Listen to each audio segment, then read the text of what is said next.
أعوذ بالله من الشيطان الرجيم بسم الله الرحمن الرحيم ولوطا إذ قال لقومه إنكم لتأتون الفاحشة ما سبقكم بها من أحد من العالمين أئنكم لتأتون الرجال وتقطعون السبيل وتأتون في ناديكم المنكر فما كان جواب قومه إلا أن قالوا ائتنا بعذاب الله إن كنت من الصادقين قال رب انصرني على القوم المفسدين ولما جاءت رسلنا إبراهيم بالبشرى قالوا إنا مهلكو أهل هذه القرية إن أهلها كانوا ظالمين قال إن فيها لوطا قالوا نحن أعلم بمن فيها لننجينه وأهله إلا امرأته كانت من الغابرين ऐं लूत अलैहिस्सलाम लूत खे असां मोकिलियो जॾहिं हुन पंहिंजी क़ौम खे चयो त तव्हां अहिड़ो बेहयाई जो कमु करियो था जो तव्हां खां पहिरीं दुनिया जहान जे माण्हुनि मां कंहिं बि इहो कमु न कयो आहे। छा तव्हां मर्दनि वटि अचो था ऐं रस्तनि ते धाड़ा हणो था ऐं पंहिंजे महफ़िल में बुरो कमु करियो था पोइ इन खां सवाइ उन जी क़ौम जो को बि जवाबु न हो त जेकॾहिं तूं सचनि मां आहीं त असां ते अल्लाह जो अज़ाब आण। चयाईं त ऐं मुंहिंजा परवरदिगार मुंहिंजे क़ौम जे मथां ऐं मुंहिंजा परवरदिगार फ़सादी क़ौम जे मुक़ाबले में मुंहिंजी मदद फरमा। हिते अल्लाह रब्बुल आलमीन हज़रत लूत अलैहिस्सलाम जो वाक़ियो बयानु फरमायो, यानी पोयां अल्लाह ताला फरमायो त हज़रत इब्राहीम अलैहिस्सलाम ते लूत ई ईमान आंदो। तॾहिं ऐं लूत अलैहिस्सलाम ऐं हज़रत सारा जेका हज़रत इब्राहीम अलैहिस्सलाम जी सौट हुई ऐं घरवारी हुई ऐं हज़रत लूत अलैहिस्सलाम भाणेजो हो ऐं भाइटियो हो हज़रत इब्राहीम अलैहिस्सलाम जो। इन्हनि टिनी हज़रात हिजरत कई ऐं इराक़ खां शाम जे तरफ़। पोइ वरी अल्लाह रब्बुल आलमीन उते कुझु ॻोठ हुआ जिन जे तरफ़ हज़रत लूत अलैहिस्सलाम खे नबी बनाए करे मोकिलियो ऐं हिननि जो पूरो वाक़ियो जेको आहे सो अचे थो सूरह हूद वग़ैरह में। अल्लाह ताला हिते फरमाए पियो त जॾहिं हुननि पंहिंजी क़ौम खे चयो त तव्हां हिकिड़ी अहिड़ी बेहयाई जो इर्तिकाब करियो था जेको तव्हां खां पहिरीं जहाननि में कंहिं बि कोन कयो आहे ऐं उहा बेहयाई इहा आहे त तव्हां मर्दनि वटि अचो था, यानी पंहिंजी जिन्सी ख़्वाहिश जेका आहे उहा औरतुनि खे छॾे मर्दनि मां पूरी करियो था। त इहा अहिड़ी शइ आहे जेका जहान में इहो गुनाह हिननि खां पहिरीं कॾहिं बि कंहिं न कयो। जानवर बि इन ॻाल्हि खां बचनि था, इहो जानवरनि खां बि किरियल हरकत आहे। वतक़तऊन सबील ऐं तव्हां धाड़ा हणो था, रस्ते ते मुसाफ़िर जेके वञनि था उन्हनि खे धाड़ा हणो था, लुटियो था ऐं तव्हां पंहिंजे महफ़िल में बुराई करियो था खुले आम। हिते अल्लाह रब्बुल आलमीन हिननि जा टे गुनाह ॿुधाया। हिकिड़ो त वॾे में वॾो जेको गुनाह उहो इहो ई त मर्दनि सां जेको आहे सो बुराई करणु ऐं ॿियो धाड़ा हणणु ऐं टियों गुनाह जेको आहे अल्लाह रब्बुल आलमीन हुनखे वाज़े कोन फरमायो, सिर्फ़ु इहो फरमायो त तव्हां बुराई करियो था खुले आम।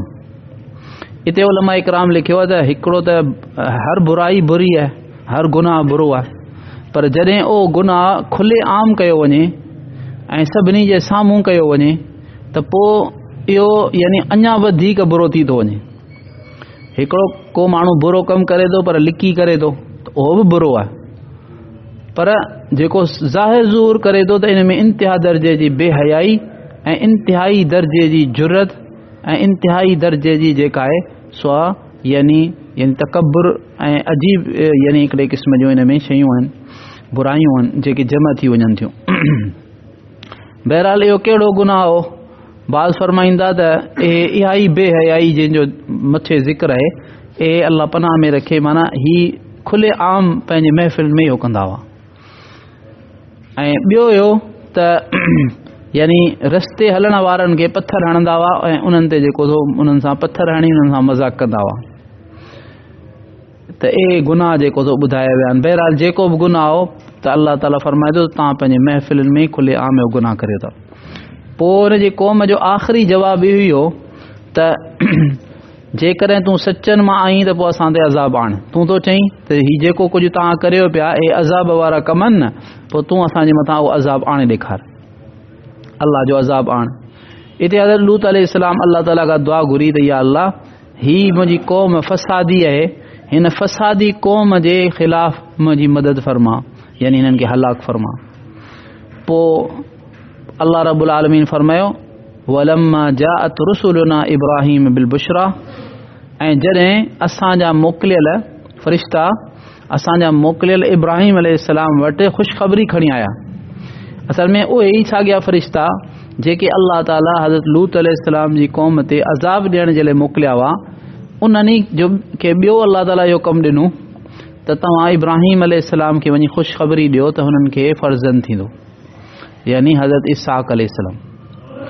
त उहे ई फ़रिश्ता पहिरीं इब्राहीम अलैहिस्सलाम वटि आया ख़ुशख़बरी खणी, क़ालू इन्ना, ऐं पोइ हुन में गुफ़्तगू जेका थी, ॻाल्हि ॿोल जेका थी हज़रत इब्राहीम अलैहिस्सलाम सां, उन में इहो बि उन्हनि ॿुधायो त असां क़ालू इन्ना मुहलिकू अहल हाज़िहिल क़रिया, बेशक हुननि चयो त बेशक असां हिन वसंदीअ वारनि खे हलाक करण वारा आहियूं। माना हीअ जेके सदूम ऐं उन जे आस पास जेके ॻोठ हुआ जिन में हज़रत लूत अलैहिस्सलाम मबूस हुआ, इन्हनि सभिनी ॻोठनि खे असां तबाह करण वारा आहियूं ऐं हलाक करण वारा आहियूं। त हज़रत इब्राहीम अलैहिस्सलाम चयो त अच्छा अञा फ़रिश्तनि इहो चयो त इन अहलहा कानू ज़ालिमीन, छो त इन्हनि ॻोठनि वारा जेके आहिनि उहे ज़ालिम आहिनि ऐं वॾो ज़ुल्म करे रहिया आहिनि, उन करे जेको आहे सो इन्हनि खे असां हलाक कंदासीं। क़ाल इन फ़ीहा लूता, हज़रत इब्राहीम अलैहिस्सलाम चयो त उते त लूत अलैहिस्सलाम आहिनि। त हुननि चयो क़ालू नहनु आलम बिमन फ़ीहा, हुननि चयो त असां चङे तरीक़े सां ॼाणूं था उन्हनि खे जेके इन्हनि ॻोठनि में रहनि था।